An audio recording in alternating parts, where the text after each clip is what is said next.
You get into bed because you're exhausted, and somehow, that's exactly when your brain decides to reopen every awkward memory, every unfinished task, and one text from 3 years ago that probably did not need a sequel.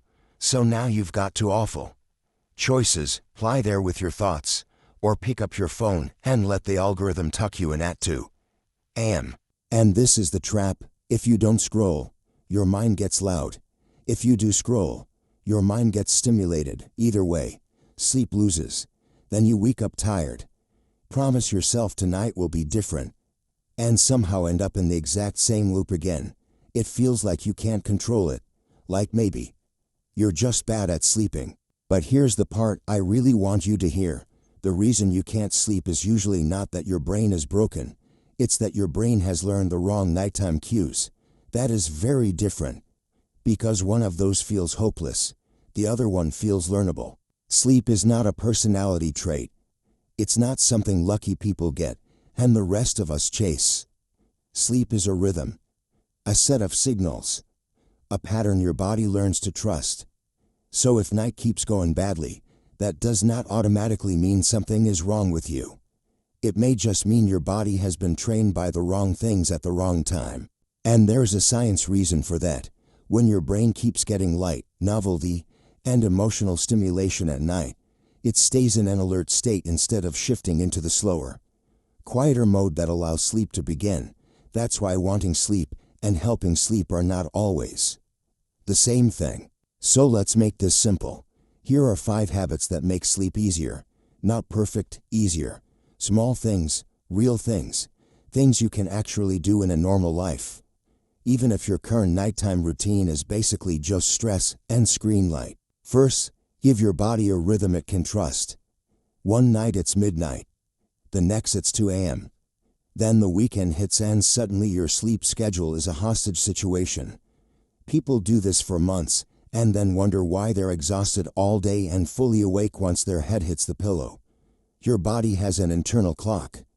It pays attention to repetition more than intention. Morning light matters more than people think because it tells your brain when the day begins, and that timing affects when your body starts preparing for night. So if you want one habit that does a lot of heavy lifting, start there. Wake up around the same time. Get some sunlight early. Even a few minutes helps. Second, help your body cool down. To fall asleep, your core temperature needs to drop a little. That drop is one of the body's quiet signals that says, okay, we can shut things down now. If your room is too warm, your blankets are too heavy, or the air feels stale, your body can get stuck in that annoying middle zone where you feel tired but not sleepy enough to let go. So make it easier. More airflow, lighter blanket, hands or feet out. And if you want one trick that feels weird but works, take a warm shower before bed. It helps your body cool faster afterward. Sleep is often built on small physical signals, not big dramatic efforts. Third, don't try to rip out the scrolling habit in one heroic act. That usually backfires. Because the phone is not just entertainment at night. For a lot of people, it's an escape hatch. It gives the mind somewhere to go so it doesn't have to sit alone with stress, silence, or that one email you still haven't answered. So if you take it away too fast, your brain usually asks for it even harder. So replace, don't rip away. Move from short videos to longer videos, from longer videos to a movie, then from that to a podcast or an audiobook. Less novelty, less blue light, less emotional whiplash. The goal is not to become perfect tonight. The goal is to stop feeding your brain fireworks at midnight and make it easier on your future self. Use screen limits, set downtime, put the up behind one more step, because at 12:43 a.m., you are not negotiating with your wisest self.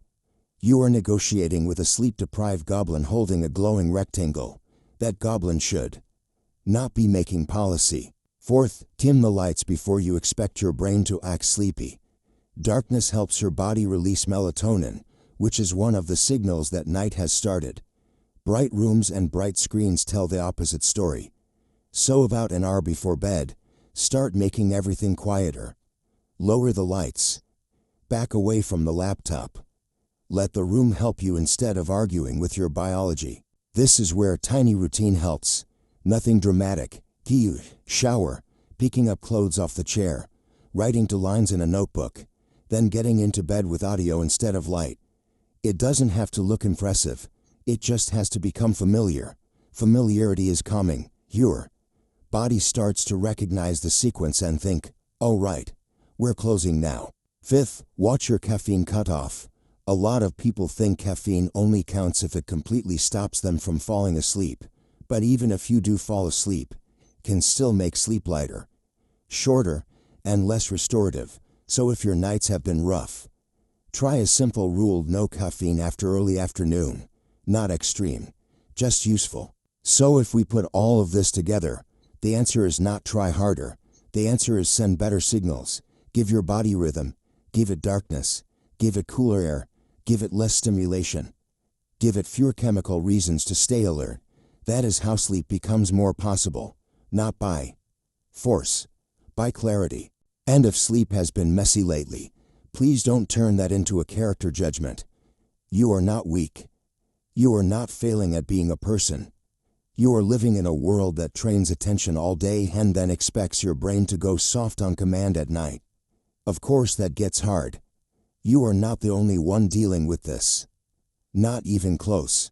So don't leave this thinking you need to fix everything tonight. Pick one thing, just one. Maybe it's moving your phone farther away. Maybe it's morning light tomorrow. Maybe it's switching from short videos to audio. Small is fine. Small is how this starts.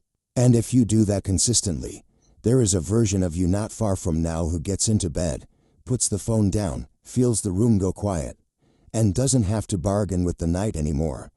Your body knows what's happening. Your mind stops performing for the dark. And sleep doesn't feel like something you chase down. It feels like something you finally stopped interrupting. You are not broken. Your brain learned a noisy bedtime language. That language can change, quietly, handily, starting tonight.